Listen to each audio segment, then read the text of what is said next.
তুমি চলে ভি তো যেতে পারতে। পুলিশ তোমায় গুলি করে মেরে ফেলতো, না হলে হসপিটালে গেলে তুমি এমনি মরে যেতে। সচমুচ তুমি হিরো।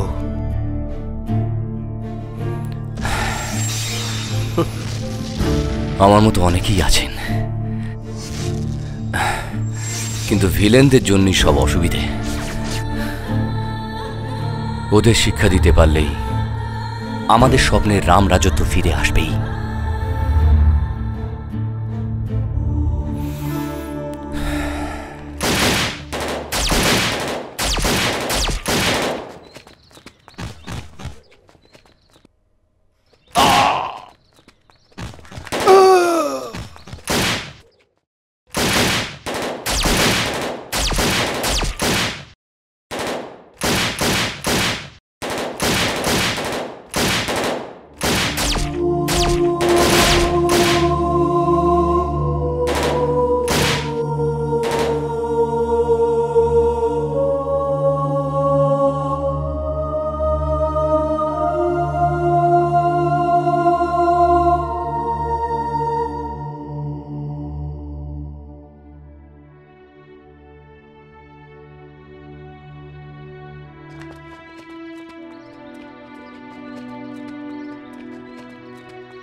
এমনই একটা দল যারা সব ভোগবিলাস থেকে নিজেদের দূরে রেখেছে, বেছে নিয়েছে এই জঙ্গল পাহাড়কে। বিশ্বের সম্মুখে অতটা সহজ নয় ওদের যাত্রা। ওদের বাঁচা নিজেদের জন্য নয়, সমাজের জন্যে। মানুষকে মারা, জাতীয় সম্পত্তি নষ্ট করা, এই দুটো কাজ যদি ওরা ছেড়ে দেয়, আমিও বাকি জীবনটাই জঙ্গলে থেকে গরিবদের স্বার্থ হাসিলের জন্য যুদ্ধ করতাম, কারো জীবন না নিয়ে, দেশের সম্পত্তি নষ্ট না করে।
দেখো প্রিয়া, আমার এই যাত্রা আমার স্বার্থের উদ্দেশ্যে নয়, এই সমাজের মঙ্গলের জন্য। আর তোমার তো এতে খুশি হবার কথা। আমি তার জন্য কাঁদিনি। দেখো, কেউ সৎ পথে যেতে চাইলে এই সমাজই তার বাধা হয়ে দাঁড়ায়। কিন্তু আমাকে এর মধ্যেই আমার যুদ্ধ চালিয়ে যেতে হবে।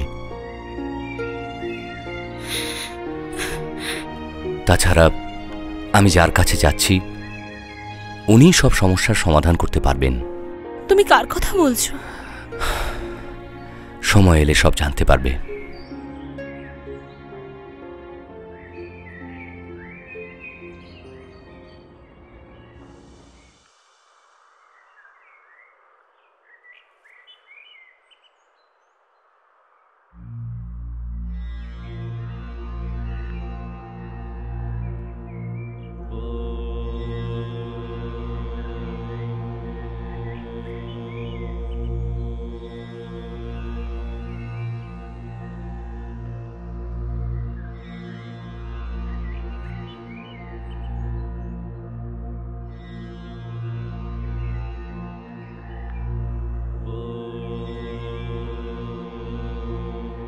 কাকে খুঁজছো?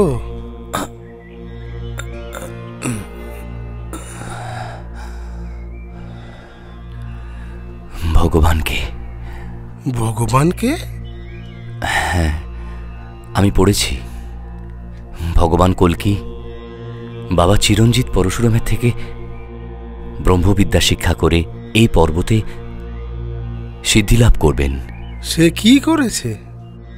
না, সে এখনো পর্যন্ত কিছুই করেনি, কিন্তু করবেন। এই দুনিয়া থেকে অধর্ম অন্যায়কে বিনাশ করবেন, সমস্ত পাপীদের বিনাশ করে ধর্মের প্রতিষ্ঠা করবেন। সে কাজ তুমিও তো করতে পারো। না,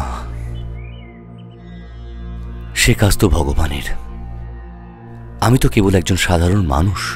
সাধারণ মানুষ হলে তোমার কি এত নাম, সম্মান, অর্থ, প্রশংসা এত কিছু হতো? সেদিন রাত্রিরে সেই বউটাকে সাহস করে বাঁচাতে পারতে, নাকি সেই বন্দুকধারী লোকগুলোর সাথে মোকাবিলা করতে পারতে? তুমি তুমি এসব কথা কি করে জানলে? আজকাল কোন কথা চাপা থাকে বলো? তার মানে উনি আসবেন না? আসবে, কিন্তু একজন হয়ে নয়, তোমার মতো অনেকজনের ভেতরে।